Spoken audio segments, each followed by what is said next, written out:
Hey guys, hope all is well. I'm doing this video like 20 minutes before midnight. Just to keep the streak alive of just doing a video daily. Um, Continuing the series of a game of the day. There's a really strong tournament going on in Germany right now, the Dortmund event. There aren't German players in this game. Actually, two really strong Polish players, both actually in the 2700s. Jan-Krzysztof Duda is the highest ranked junior in the world. At 20 years old, I believe he's like 2730 or something crazy. He just overtook Wei Yi in that department as the highest junior in the world. And Radoslaw Wojtaszek, I know I'm bludgeoning that last name, but he's a real opening theoretician himself. I think he was a second to Anand in a world championship match. Really a great player in his own right. So anyways, without further ado, let's get into it. So Duda opened with d4. Interesting. Fair enough.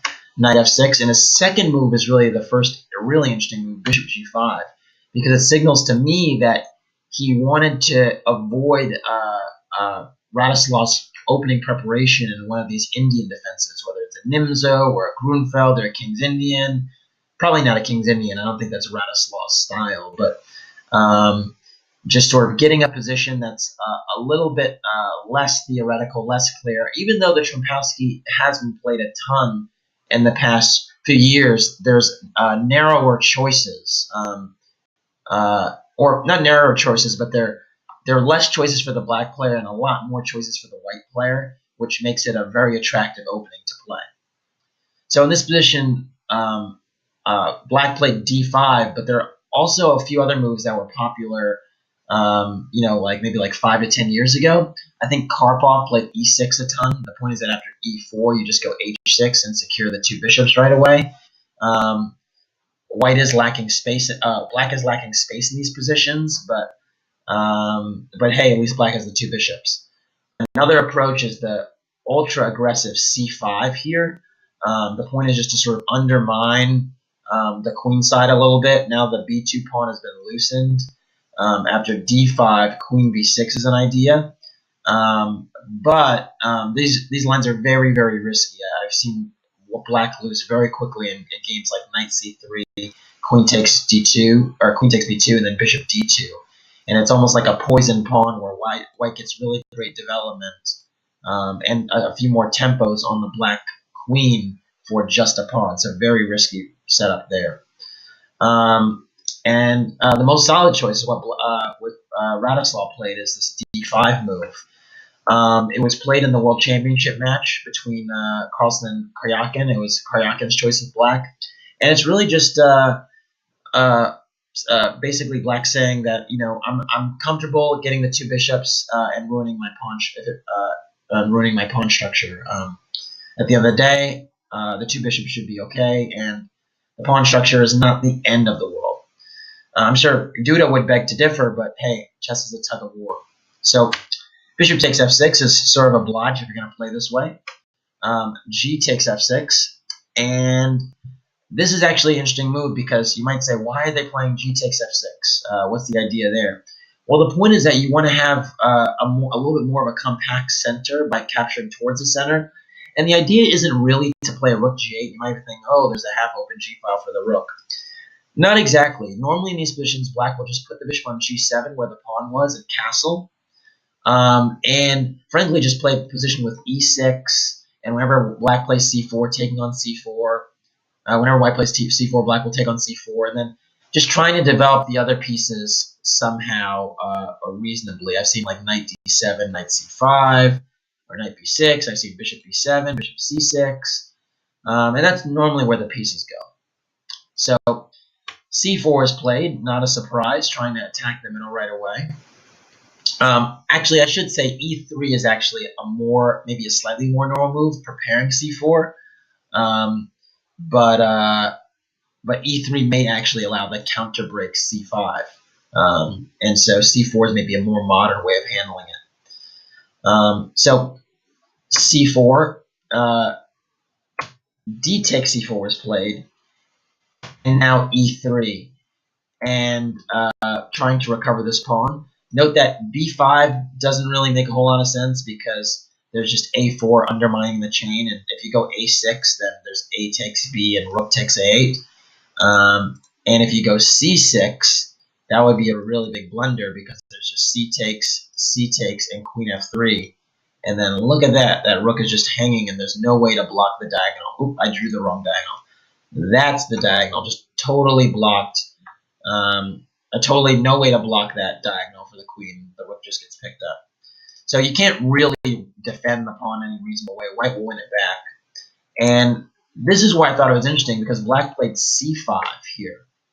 I don't think that's the most common move. I thought that normally like they go like e6 or bishop g7 or something along those lines.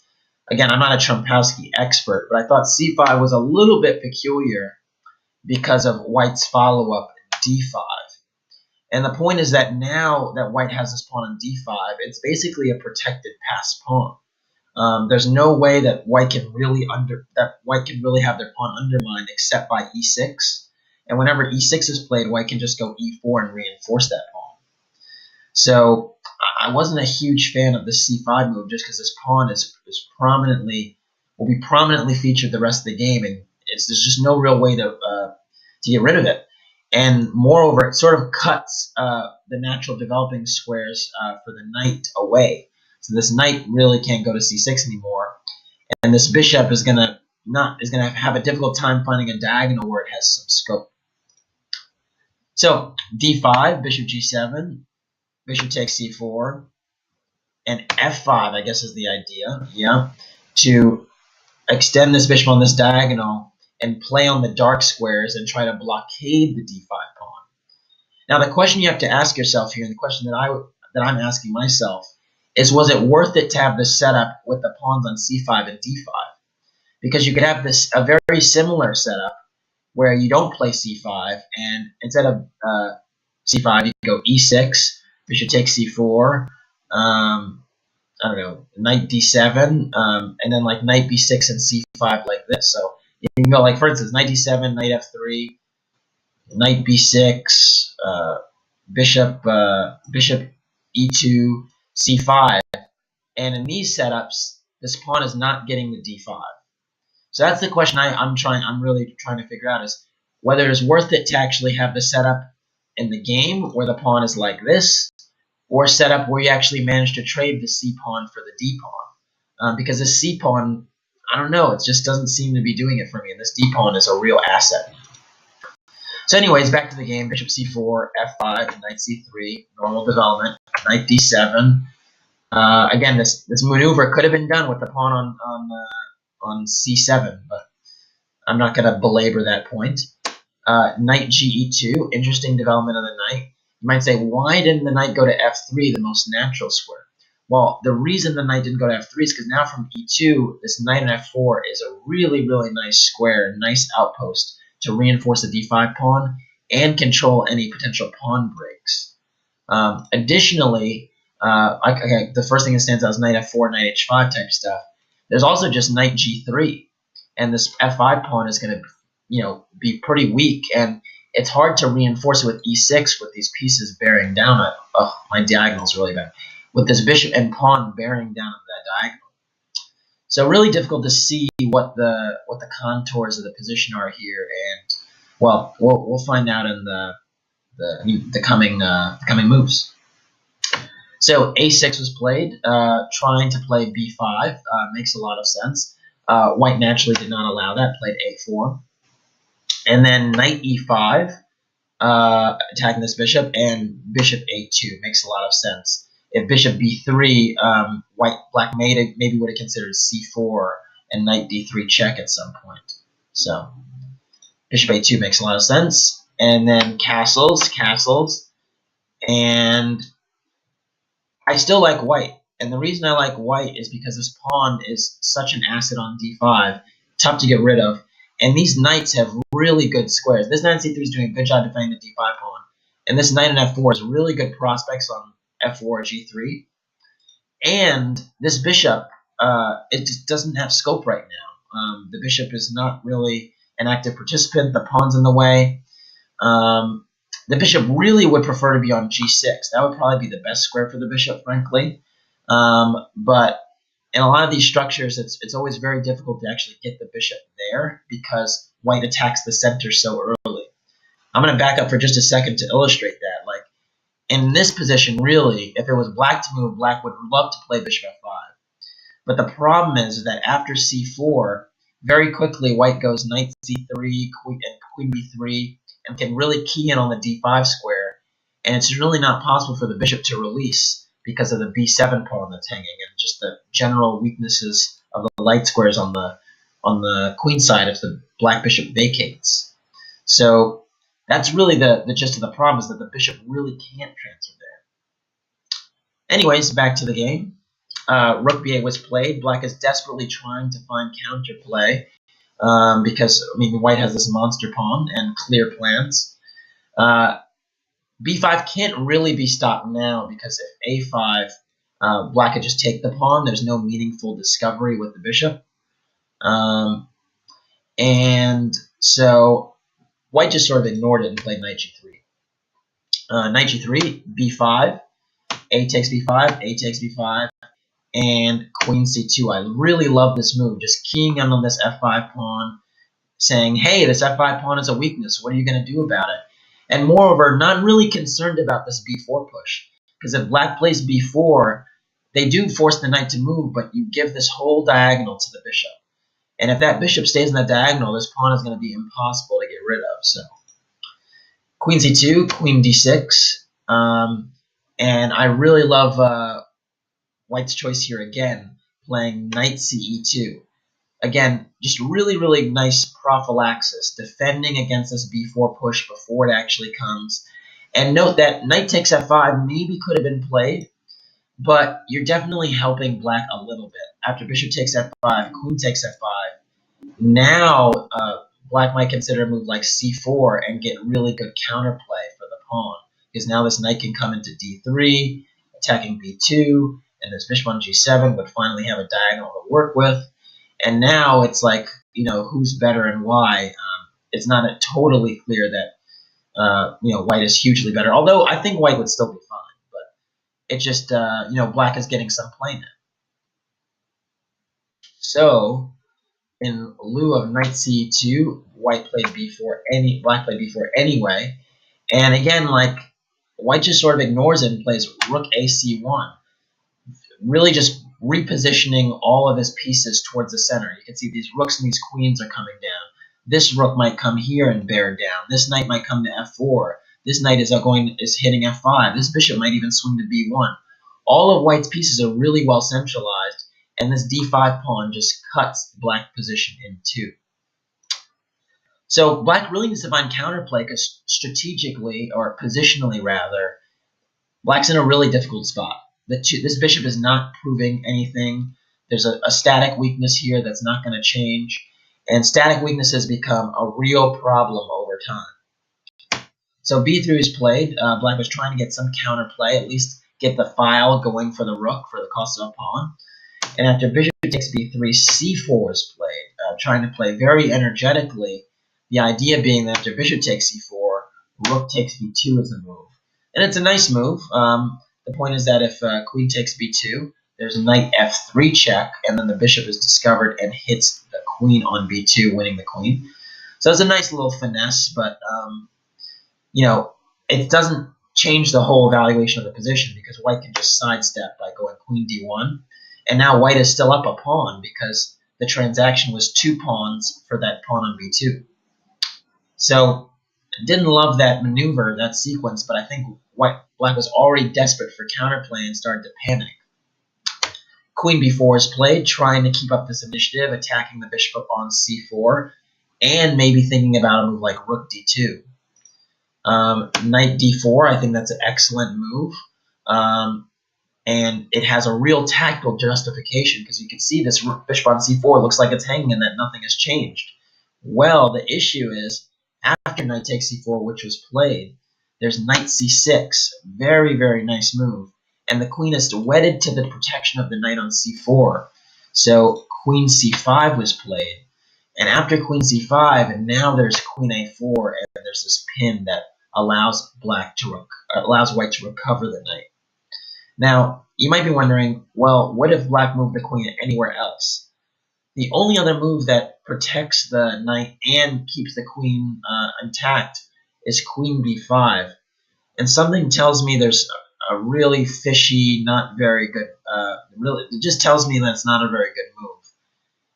I'm trying to figure out why, but just the closest thing or the fastest thing that comes to mind is knight takes e7, king h8, and knight takes f5.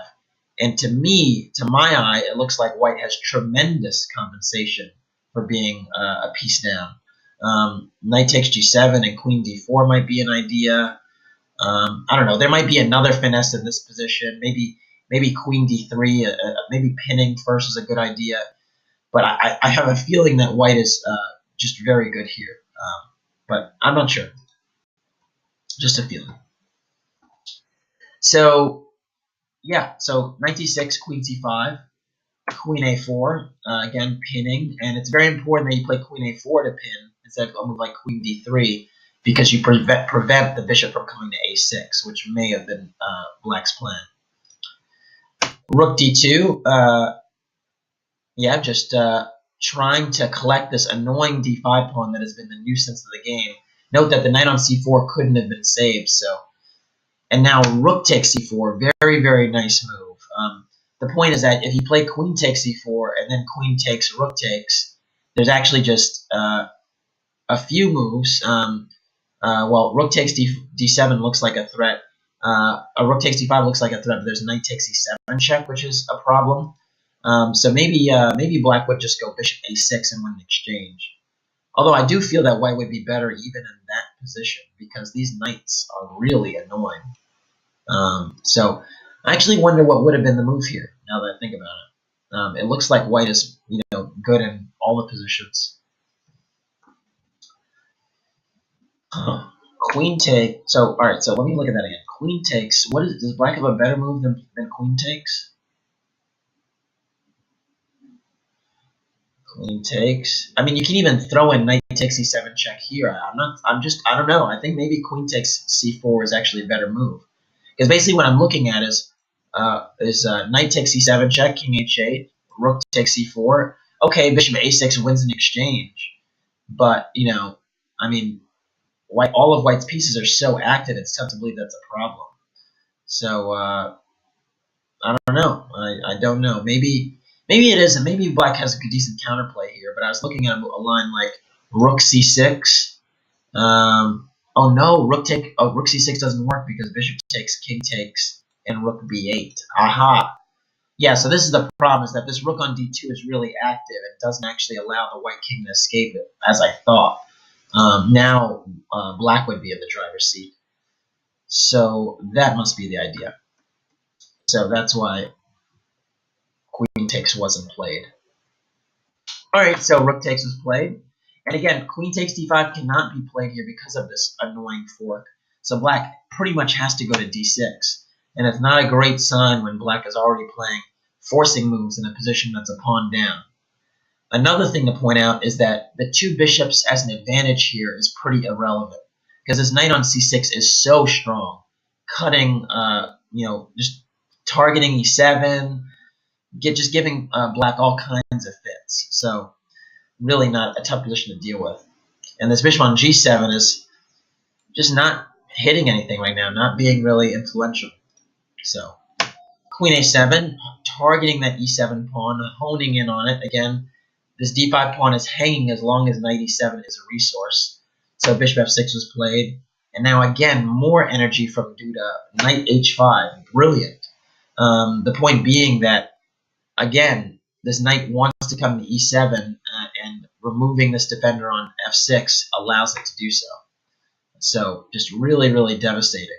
Another point I should make is that there's really no way to continue to reinforce the e7 square, because if you make a move like rook e8, just knight takes e7, or excuse me, knight takes f6 check, queen takes f6, and now you have the move knight takes e7 as a resource. and the bishop is hanging on c8. So in a position like queen takes e7, queen takes, rook takes c8, this is probably well, it looks to me like a losing endgame for black, because with the pawn structure being the way it is, even if white recovers, or even if black recovers the d5 pawn, which it looks like is possible, it's hard to imagine white being able to not win one of these weak pawns if white plays moves like g3. So just a sample line would be like king g7, rook d8, rook e5, I don't know, g3. It's just hard to imagine that this is equal position, or close to equal. So because of that, black actually just went king h8. And I would have loved to see Radoslav's face here, because this position is so garbage. Because after knight takes f6 now, if queen takes f6, again, the e7 pawn is hanging. So now Radoslaw went e takes f6 instead of queen takes f6. And look at that. Triple pawns and a bishop on c8.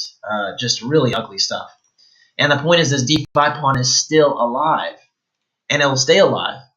Rook d4, just consolidating. If rook takes, queen takes, comes back and defends the d5 pawns. The d5 pawn is still on the board.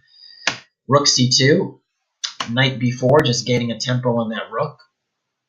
Rook c5, and rook fd1. And look at, still, the d5 pawn is reinforced, and black's position hasn't improved one iota. So really problematic. Bishop d7, just, I guess, trying to develop. And now queen a6. White's like, look, I can trade queens now with this protected pass pawn on d5. These triple pawns are not going anywhere, and they are going to be sitting ducks in any endgame. The really strong players know when the position is technically winning, and this is not even a hard position to see as technically winning, because you're a pawn up, and the rest of black's pawns are just terrible. So queen takes a6, knight takes, the rook moves again, and h4, excellent move. When you're up material, when things are going well, just take care of your king. Just make sure that you give your king a little luft, and once you do that, you can't get checkmated. So really nice move to just play h4. The knight is not trapped by any means. It can go to c7, it can go to b4. There's time to do that, so just do it. Just give yourself an safe square. Rook c8 was played, and now the knight came back, knight b4. And you can already see from here how this is going to go. This knight is going to position itself on f4. It's going to do a great job from that square, because it's going to defend g2. It's going to hold. It's going to defend d5. It's just going to perfect outpost where it can't be touched. So just already a losing position for black here. King g7, king h2. Really just prophylaxis here, just repositioning the king from any checks that black may have. Knight d3 was also fine. King f8, rook d2. I actually do like this move. I did say knight d3 was fine, but basically what white is doing in the past few moves is A, removing the king from a check, and then secondarily just controlling the second rank so that there's no pressure on the f2 pawn or the g2 pawn. Just really, really good. When you have a big advantage, just snuffing out any counterplay. Rook cb8. Now the knight came to d3. King e7. Knight f4, and this is just a beautiful, beautiful, picturesque position for white, because not only is white a pawn up, but all the pieces are nearly positioned perfectly. This knight is perfectly placed on f4. The king is perfectly placed. There's real good dark square control here. Note how most of these pieces are on dark squares. It's not a coincidence. And everything is protected. Every piece in the position is protected except the h4 pawn. And so when you have everything protected, black doesn't even have a dream of a target.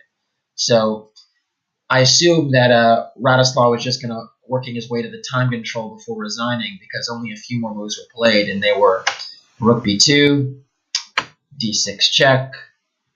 The king now has to go back, because again, this knight is doing a great job of this pawn controlling squares. King f8, and now knight f5. Game over. Just picking up another pawn and retaining all of the advantages in the position. So Really impressive game from Duda. I mean, you know, it's just really impressive. It's rare that you see a 27-30, 27-40 type of player like Radoslaw just get totally destroyed like this. I mean, it wasn't even a fight. But I think it really came down to the opening. Something happened in the opening. The position that Black got was really, really bad. And I think it really started with White just allowing White to have that pass pawn on d5. Again, if we go back to the beginning of the game, I did not like e3, c5 here, because after d5, this is just a protected pass pawn for the rest of the game, and it just becomes an asset the longer the game goes. So I didn't like the pawn structure here. I think that when you have the two bishops, you have to play a little bit more modestly first before just attacking the middle. And Radoslaw thought differently, and unfortunately came up short in this game. We'll see what other tests there'll be in the Trompowsky. I would seriously doubt that Duda will try out the Trompowsky again this tournament. It's one of these openings where it's like good for a surprise, but you're probably not going to try it out over and over again. So I think that was for one-time use this event. I think Duda's playing Kramnik tomorrow. So very excited. Best of luck to see what he can do tomorrow. All right, so that is it for me. It is past midnight here, so I'm going to go to sleep. Take care.